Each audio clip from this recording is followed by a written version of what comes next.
Making movies is a business. To be more precise, it's a risky business.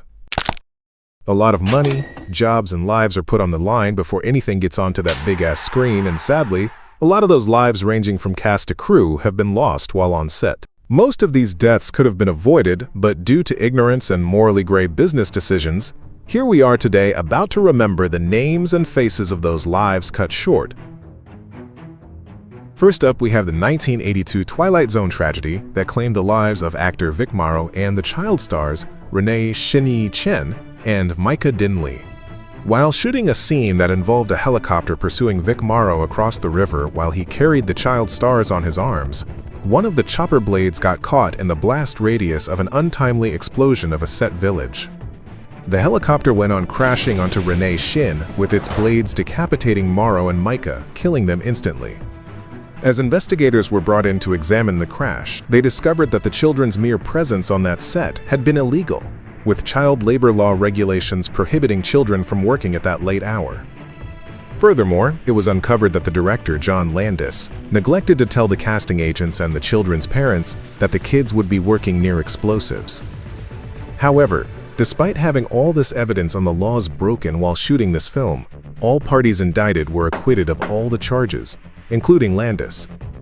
The grieving families pursued civil lawsuits against the studios and the film's producers, but would later agree to settle out of court.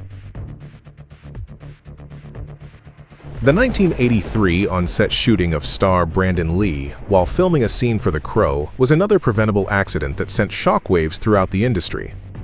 In one of the earlier Hollywood cases of firearms tragedies on set, a .44 Magnum prop gun was to be loaded with blank bullets that were to be fired at Lee's character in order to capture the visual propulsion of the gun without having to use actual bullets.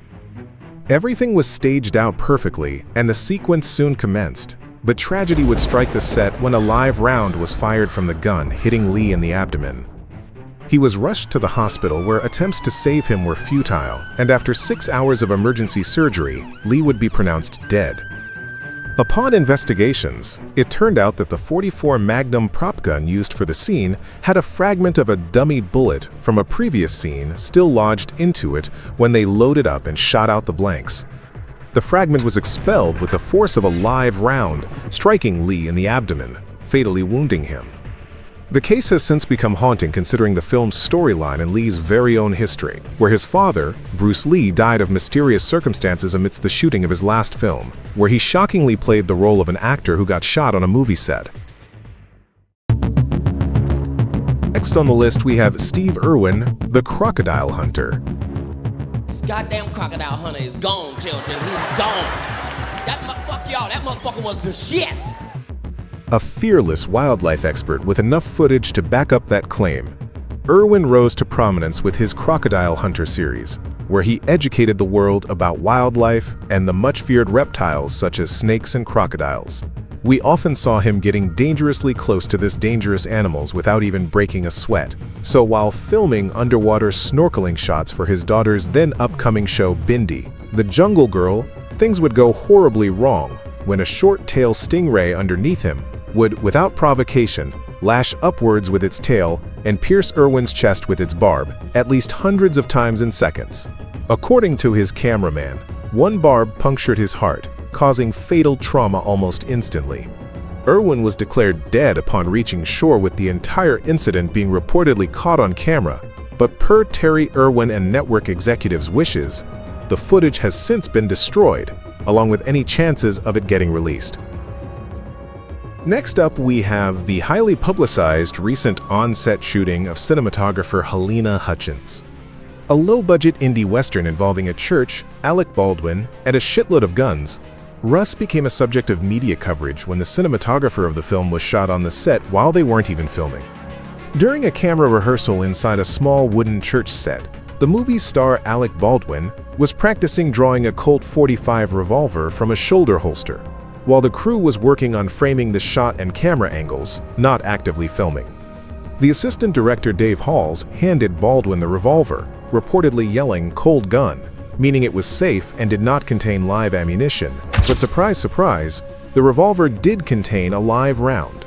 Baldwin pointed the revolver, and as per his testimony, pulled back the hammer, and the gun suddenly fired a single live round towards the camera, behind which stood cinematographer Halyna Hutchins and director Joel Souza. Hutchins got struck in the chest and Souza, standing behind her, got wounded by the same bullet. Hutchins was hospitalized but would be pronounced dead shortly after. The incident's violation of safety measures involving live rounds on a movie set drew public outrage and comparisons to Brandon Lee's death and the accidental death of our next casualty, John Eric Hexum. The events leading up to Hexum's death are one of the most senseless and avoidable tragedies involving prop guns handling and unfamiliarity. During the production of the 1984 CBS action drama Cover Up, filming was reportedly delayed for hours due to script rewrites and lighting issues, leaving the cast idle while on set. Hexum, reportedly frustrated and bored, began joking around and picked up the prop gun, which was loaded with blanks, and made the fatal mistake of putting it to his right temple and pulled the trigger. Before pulling the trigger, he reportedly joked, "Let's see if I have one more brain cell left." While blanks don't fire bullets, they still explode gunpowder and expel gas, heat, and wadding at high speeds and at point-blank range. The pressure blast from the blank round was enough to fracture his skull and force a piece of bone into his brain. He collapsed immediately and was rushed to Beverly Hills Medical Center, where doctors performed emergency surgery. He was later declared brain dead 6 days later, on October 18, 1984. CBS and the show's production team faced no criminal charges, but the incident prompted new scrutiny around prop gun handling on TV sets and safety training for actors unfamiliar with firearms. Next up, we have the death of Midnight Rider camera crew member Sarah Jones. While filming a sequence on a live train trestle involving a hospital bed on the train tracks, a train unexpectedly approached the tracks during filming. The unexpected detail in this series of events stems from the fact that the crew did not have permission from CSX, the railroad company, to film on the tracks. With only about 60 seconds of warning, the crew scrambled to get off the tracks, but there wasn't enough time to remove equipment. A steel frame of the hospital bed placed on the tracks was struck by the train, shattering it. The debris from the impact struck Sarah, throwing her into the path of the train, killing her instantly. Director Randall Miller was charged with involuntary manslaughter and criminal trespassing, in which he pleaded guilty and served 1 year in jail. Producers and other crew members were fined or sued for negligence and hostile working conditions, with them settling with Jones's family out of court. Finally, we have the most haunting aviation accident to occur during the filming of a major motion picture in recent years: the plane crash that claimed 2 lives while filming the Tom Cruise movie American Made. While filming on the Andes Mountains in Colombia, a twin-engine Aerostar aircraft took off from Santa Fe de Antioquia, bound for Medellin. The flight was not part of a scene for the film, but rather a transporting flight between filming locations. On board were Carlos Burrell, a Colombian national pilot, Alan Perwin, a renowned Hollywood aerial coordinator, and Jimmy Lee Garland, an American pilot and aerial coordinator.